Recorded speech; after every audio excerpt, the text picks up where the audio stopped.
wir machen heute Mitte Dezember eine schöne Rundfahrt durch das Saarland, Lothringen und auch Luxemburg und die Region Trier. Wir sind mit 15 Leuten unterwegs, die politisch und verkehrspolitisch engagiert sind, teilweise aus der Linken, teilweise auch von befreundeten Organisationen.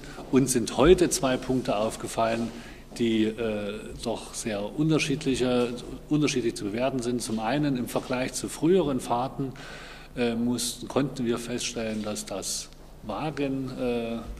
Fahrzeugmaterial, was auf den saarländischen, lothringischen und luxemburgischen Schienen unterwegs ist, doch sehr modern geworden ist, dass dort in den letzten Jahren einiges passiert ist und wir nicht mehr mit, ich sage es mal ein bisschen überspitzt, Museumseisenbahnen durch die Länder fahren müssen, sondern dass dort mit moderner Technik bequeme Züge, hell- und auch behindertengerechte Fahrzeuge eingesetzt werden. Auf der anderen Seite haben wir heute auch deutlich erkennen müssen, dass es uns nicht ganz einfach gefallen ist, mir für 15 Personen an einem Werktag, heute ist Freitag, doch Tickets zu erwerben. Es gibt zum Beispiel für Werktage keine Gruppentickets, es gibt keine Möglichkeit, dieses sogenannte Saarlohr-Lux-Ticket zu erwerben, weil das nur am Samstag und Sonntag gilt.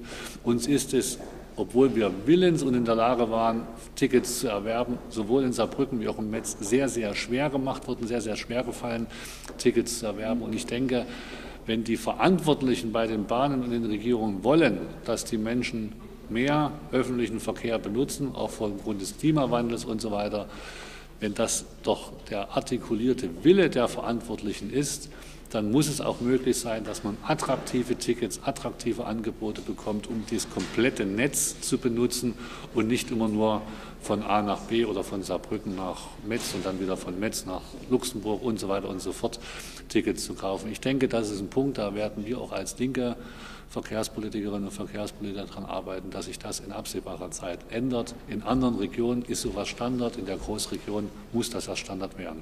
Heute ist Tag der Menschenrechte am 10. Dezember und Mobilität ist aus unserer Sicht oder auch aus meiner Sicht eigentlich eine Grundlage oder ein Grundrecht von jedem, ein Stück weit Menschenrecht, ein Recht auf Freiheit, ein Recht auf Bewegung, denn die gesellschaftliche Teilhabe und auch die kulturelle Teilhabe, die geht leider heute oder die geht auch nur mit Mobilität, mit Beweglichkeit.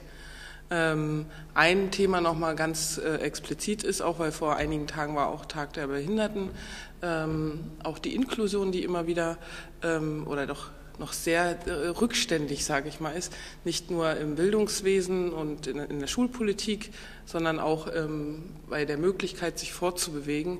Das in vielen öffentlichen Gebäuden, also gerade in Rheinland-Pfalz weiß ich, die Barrierefreiheit noch nicht komplett ist. Aber auch hier, wie ich gehört habe, muss man sich praktisch anmelden, wenn ich mit dem Rollstuhl Bahn fahren möchte. Wenn ich also überraschend spontan den Zug benutzen möchte, die öffentlichen Verkehrsmittel benutzen möchte, gibt es da eher Probleme und das führt wieder aus meiner Sicht zu einer Ausgrenzung. Sprich, wir sind in unserer Gesellschaft noch weit, weit entfernt von einer Inklusion.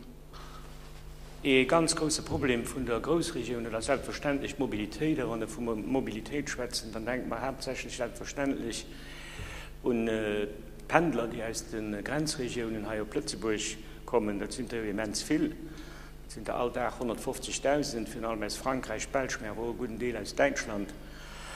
Und wir wissen ja, mit wie ein Problem das verbunden ist. Da kommen da ganz viel mit dem Auto. Wie weit kommen sie mit dem Auto? Weil der öffentliche Transport nicht gut genug, weder quantitativ noch qualitativ gut genug funktioniert. Wenn sie mit dem Auto kommen, dann ist das selbstverständlich ein Problem von Energie. Das ist ein Problem von CO2-Ausstoß, also von Klima. Und das ist eigentlich auch ein soziales Problem, weil man sich fragt, wie eine Lebensqualität, dass die Leute tun, die 2 Stunden in der Weg sind, an, wenn sie in den Stau kommen, in Römstein nach viel mehr lang, Mojes an Oves, dann erkennt den also, dass das wirklich auch eine frohe Lebensqualität ist von den Leuten, die hier schaffen. Und da meinen wir also, Priorität müsste unbedingt Ausbau vom öffentlichen Transport sind, mit viel Kreativität, muss ich nur schaffen. Aber wenn es der Kreativität, mengen ich, muss ich auch nicht damit begnügen, an irgendeinem Büro das auszutüfteln, sondern da muss ich die Leute da beziehen. Die Leute, die Benutzer, also Tresender, Personal, Gewerkschaften, und noch Nichtregierungsorganisationen, die sich Probleme von sozialer Mobilität, respektive von Ökologie kümmern. Ich meine, wenn ihn das möchte, dann bringen ihn fertig neue Ideen zu entwerfen und die auch umzusetzen. Und ich meine, dass ihn auch dann das nötige Geld muss zur Verfügung stellen, sonst bezahlen wir mehr spät viel mehr.